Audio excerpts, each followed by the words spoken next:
ਜੋ major storm ਆ mid Atlantic ਦੇ ਵਿੱਚ ਆਇਆ, ਜਿਹਦੇ ਨਾਲ 1700 ਫਲਾਈਟਸ ਕੈਂਸਲ ਹੋ ਚੁੱਕੀਆਂ ਆ, 10,000 ਤੋਂ ਵੱਧ ਡਿਲੇ ਹੋ ਚੁੱਕੀਆਂ ਆ। ਕਈ ਜਗ੍ਹਾ ਦੇ ਉੱਤੇ 12-12 ਇੰਚ ਸਨੋ ਪਈ ਆ। ਬਹੁਤ ਵੱਡੀ ਗਿਣਤੀ ਦੇ ਵਿੱਚ ਜਿਹੜੇ ਹਾਈਵੇਜ਼ ਆ ਉਹਨਾਂ ਦੇ ਉੱਤੇ ਗੱਡੀਆਂ ਟਰੱਕਾਂ ਦੇ ਐਕਸੀਡੈਂਟ ਹੋਏ ਹੈਗੇ ਆ। ਈਸਟ ਕੋਸਟ ਦਾ ਜਿਹੜਾ ਇੰਟਰਸਟੇਟ 95 ਕੋਰੀਡੋਰ ਹੈਗਾ ਆ, ਉਹਨਾਂ ਸਟੇਟਾਂ ਦੇ ਵਿੱਚ ਐਮਰਜੈਂਸੀ ਡਿਕਲੇਅਰ ਕੀਤੀ ਗਈ ਹੈ। ਵੈਸਟ ਵਰਜੀਨੀਆ, ਮੈਰੀਲੈਂਡ ਦੇ ਵਿੱਚ, ਫਿਲਡੈਲਫੀਆ, ਬਾਲਟੀਮੋਰ, ਵਾਸ਼ਿੰਗਟਨ ਡੀਸੀ ਦੇ ਵਿੱਚ ਸਕੂਲ ਕਲੋਜ਼ ਕਰ ਦਿੱਤੇ ਗਏ ਆ। ਵਾਸ਼ਿੰਗਟਨ ਡੀਸੀ ਤੇ ਬਾਲਟੀਮੋਰ ਦੇ ਵਿੱਚ 8 ਤੋਂ ਲੈ ਕੇ 12 ਇੰਚ ਤੱਕ ਜਿਹੜੀ ਸਨੋ ਆ ਉਹ ਪੈ ਚੁੱਕੀ ਹੈਗੀ ਆ। ਤੇ ਕਹਿੰਦੇ ਵੀ ਜੇ ਡੀਸੀ ਦੇ ਵਿੱਚ 8.3 ਇੰਚ ਸਨੋ ਪੈ ਗਈ ਤਾਂ ਇਹ ਬਿਗੇਸਟ ਸਨੋ ਸਟਾਰਮ ਹੋਊਗਾ 2016 ਤੋਂ ਬਾਅਦ ਦਾ। ਸੋ ਬਹੁਤ ਜ਼ਿਆਦਾ ਜਿਹੜਾ ਏਰੀਆ ਆ ਅਮਰੀਕਾ ਦੇ ਵਿੱਚ ਇਸ ਵੇਲੇ ਸਨੋ ਦੇ ਅੰਡਰ ਆ, ਸਨੋ ਸਟਾਰਮ ਦੇ ਅੰਡਰ ਆ। ਕਹਿੰਦੇ ਕਈ ਜਿਹੜੇ ਸ਼ਹਿਰ ਆ ਉੱਥੇ ਕਦੇ ਸਨੋ ਨਹੀਂ ਦੇਖੀ ਗਈ ਸੀ, ਉੱਥੇ ਵੀ 1-1 ਫੁੱਟ ਤੱਕ ਜਿਹੜੀ ਸਨੋ ਆ ਉਹ ਪੈ ਚੁੱਕੀ ਹੈਗੀ ਆ। ਫਲਾਈਟ ਅਵੇਅਰ ਨੇ ਜਿਹੜਾ ਡਾਟਾ ਆ ਉਹਨਾਂ ਨੇ ਸ਼ੋਅ ਕੀਤਾ ਵੀ 1563 ਦੇ ਕਰੀਬ ਜਿਹੜੀਆਂ ਫਲਾਈਟਸ ਆ ਇਨਟੂ ਤੇ ਆਊਟ ਆਫ USA ਉਹ ਕੈਂਸਲ ਹੋ ਚੁੱਕੀਆਂ ਹੈਗੀਆਂ। ਜੋ Ronald Reagan Washington national airport ਹੈਗਾ ਆ, ਉੱਥੇ ਸਾਰੀਆਂ ਹੀ ਫਲਾਈਟਸ ਕੈਂਸਲ ਹੋ ਚੁੱਕੀਆਂ ਆ। ਵਾਲਟੀਮੋਰ, ਵਾਸ਼ਿੰਗਟਨ ਇੰਟਰਨੈਸ਼ਨਲ, ਥਰਗੋਡ ਮਾਰਸ਼ਲ 에ਅਰਪੋਰਟ, ਉੱਥੇ 109 ਦੇ ਕਰੀਬ ਫਲਾਈਟਸ ਕੈਂਸਲ ਹੋਈਆਂ ਹੈਗੀਆਂ। ਕੈਂਸਸ, ਮਜ਼ੂਰੀ, ਕੰਟਕੀ, ਵਰਜੀਨੀਆ, ਵੈਸਟ ਵਰਜੀਨੀਆ, ਅਰਕਾਨਸਾ, ਇੱਥੇ ਸਾਰਿਆਂ ਸਟੇਟ ਆਫ ਐਮਰਜੈਂਸੀ ਡਿਕਲੇਅਰ ਕੀਤੀ ਗਈ ਹੈਗੀ ਆ। ਗਵਰਨਰ ਫਿਲ ਮਰਫੀ ਜੋ ਨਿਊ ਜਰਸੀ ਦੇ ਆ, ਉਹਨਾਂ ਨੇ ਵੀ ਕਈ ਕਾਉਂਟੀਜ਼ ਦੇ ਵਿੱਚ ਸਟੇਟ ਆਫ ਐਮਰਜੈਂਸੀ ਡਿਕਲੇਅਰ ਕੀਤੀ ਗਈ ਹੈਗੀ ਆ।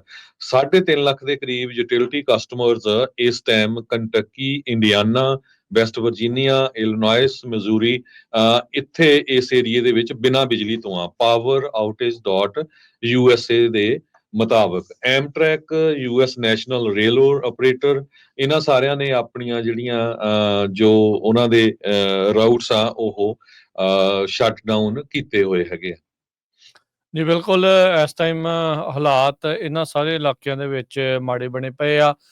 ਸਲੀਟ ਜਿਹੜੀ ਉਹ ਦੇਖੀ ਜਾ ਰਹੀ ਆ, ਕਈ ਇੰਚ ਤੱਕ ਜਿਹੜੀ ਸਨੋ ਆ ਉਹ ਲਗਾਤਾਰ ਜਿਹੜੀ ਉਹ ਪੈ ਰਹੀ ਹੈ, ਤੇ ਕਹਿੰਦੇ ਵੀ ਆਉਂਦੇ ਸਮੇਂ ਦੇ ਵਿੱਚ ਹੋਰ ਵੀ ਕਈ ਇੰਚ ਜਿਹੜੀ ਸਨੋ ਆ ਉਹ ਪੈ ਸਕਦੀ ਆ।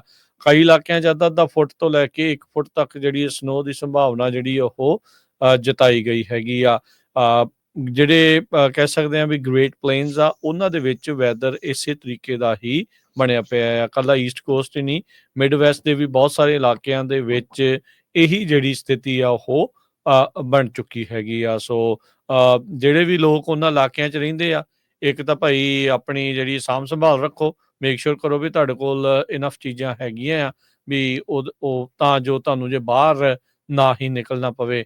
ਬਾਕੀ ਜਿਹੜੇ ਟਰੱਕਰਸ ਜਾਂਦੇ ਆ, ਡਰਾਈਵ ਕਰਦੇ ਨੇ ਉਹਨਾਂ ਇਲਾਕਿਆਂ 'ਚ, ਉਹ ਬਹੁਤ ਹੀ ਜ਼ਿਆਦਾ ਧਿਆਨ ਰੱਖੋ। ਜੇ ਲੋੜ ਆ ਤਾਂ ਹੀ ਡਰਾਈਵ ਕਰੋ, ਜੇ ਨਹੀਂ ਲੋੜ ਤਾਂ ਭਾਈ ਇਸ ਦੇ ਵਿੱਚ ਬਚਾਅ ਰੱਖਣ ਦੇ ਵਿੱਚ ਹੀ ਬਚਾਅ ਹੈਗਾ ਆ, ਨਾ ਜਾਣ ਦੇ ਵਿੱਚ ਹੀ ਇਸ ਦੇ ਵਿੱਚ ਭਲਾਈ ਹੈਗੀ। ਉੱਥੋਂ ਦੇ ਬਹੁਤ ਸਾਰੇ ਜਿਹੜੇ ਇੰਟਰਸਟੇਟਸ ਆ ਉਹਨਾਂ ਨੂੰ ਕਲੋਜ਼ ਜਿਹੜਾ ਉਹ ਕਰਨਾ ਪੈ ਰਿਹਾ ਆ। 395 ਸਾਊਥ ਫੇਅਰਫੈਕਸ ਕਾਉਂਟੀ ਦੇ ਵਿੱਚ ਕਹਿੰਦੇ ਆ ਵੀ ਉਹਦਾ ਕੁਛ ਹਿੱਸਾ ਜਿਹੜਾ ਉਹ ਬੰਦ ਕੀਤਾ ਪਿਆ। ਇੱਕ ਟਾਈਮ ਦੇ ਉੱਤੇ ਹਰਜੋਤ ਸਿੰਘ ਜੀ ਮਿਡ ਵੈਸਟ ਤੋਂ ਇਹ ਰਿਪੋਰਟ ਆ ਰਹੀ ਸੀ, ਸ਼ਾਇਦ ਕੈਂਸਸ ਵਾਲੇ ਇਲਾਕੇ ਤੋਂ 1000 ਗੱਡੀ ਜਿਹੜੀ ਆ ਉਹ ਫਸੀ ਪਈ ਸੀ।